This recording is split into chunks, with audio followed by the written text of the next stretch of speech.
मैं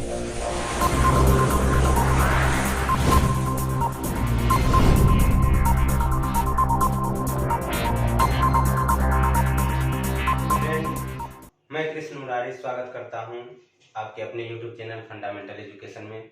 सबसे पहले अगर आप हमारे चैनल पर नए हैं तो हमारे YouTube चैनल फंडामेंटल एजुकेशन को सब्सक्राइब कीजिए, बेल आइकन को भी प्रेस कर लीजिए ताकि जब भी मैं कोई एजुकेशनल वीडियो बनाऊं तो उसका नोटिफिकेशन सबसे पहले आप तक पहुंचे। तो हम लोग प्रतिशत का क्लास कर रहे हैं, उसका 4 क्लास पहले हो चुका है। अगर वो क्लास आप नहीं किए हैं, जो कि हमने 0 लेवल से शुरू किया है प्रतिशत को, तो पीछे इस वीडियो के डिस्क्रिप्शन बॉक्स में मैं आपको उसका लिंक दे दूंगा, वहां जाके आप उस वीडियो को भी देख लें। तो चलिए, आज हम लोग 5वां क्लास कर रहे हैं प्रतिशत का। धीरे धीरे एक एक ट्रिक एक एक दिन में सीखेंगे। हम लोग प्रतिशत का सारा कंसेप्ट क्लियर करेंगे। चलिए देखते हैं आज का जो सवाल है। सबसे पहले सवाल देख लेते हैं, फिर उसके कंसेप्ट को देखेंगे। आज का सवाल है, चीनी का मूल्य जो है उसमें वृद्धि हो जाती है 32% की। चीनी का मूल्य जो है अभी 100 रुपया, मान लीजिए 100 रुपया किलो था, अब 132 रुपया किलो हो गया।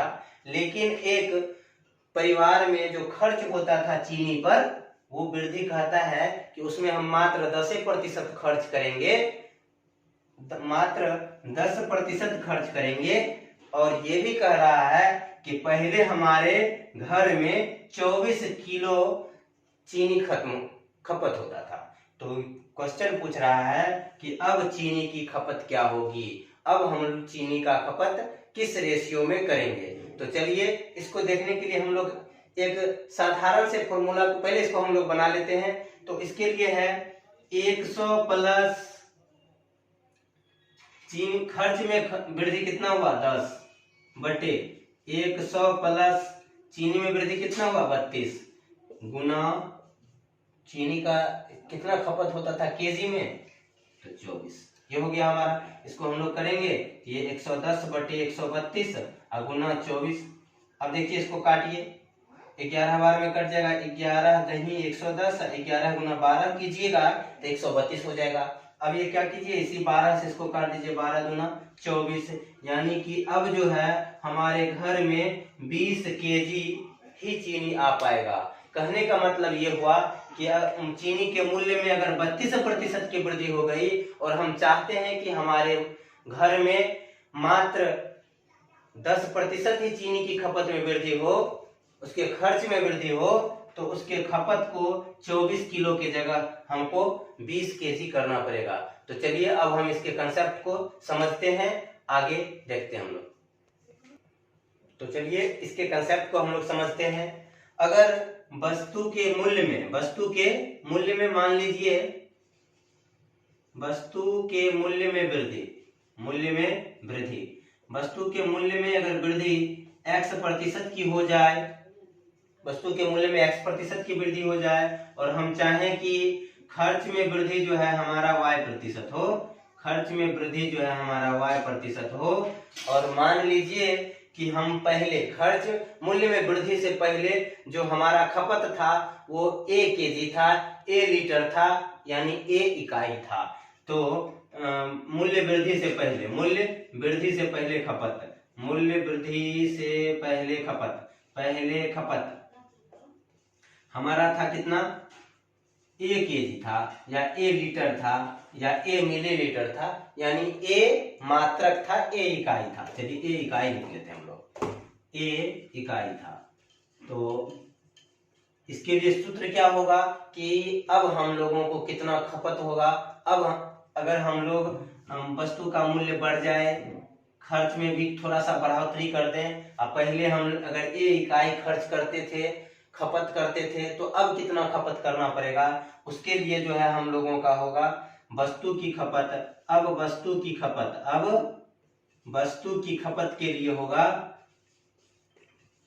खपत के लिए सूत्र हो जाएगा 100 प्लस y बटे 100 प्लस x इंटू a, यानी a इकाई। तो हम लोग इसी सूत्र से हम लोग बनाए थे इससे पहले वाला सवाल कि 100 में 10% की जो वृद्धि किए थे 10 जोड़ दिए, नीचे में 32 जोड़ दिए और a से गुना कर दिए और दोनों को काट के आंसर ले लिए। ये तो वृद्धि हुई। मूल्य में अगर कमी भी हो जाए तो इसी सूत्र को फॉलो करेंगे हम लोग, बस इस बीच में प्लस के जगह माइनस का यूज करेंगे। चलिए उसका भी एक उदाहरण हम लोग देखते हैं और उसको भी हम लोग समझते हैं, ध्यान से पढ़ते रहिए।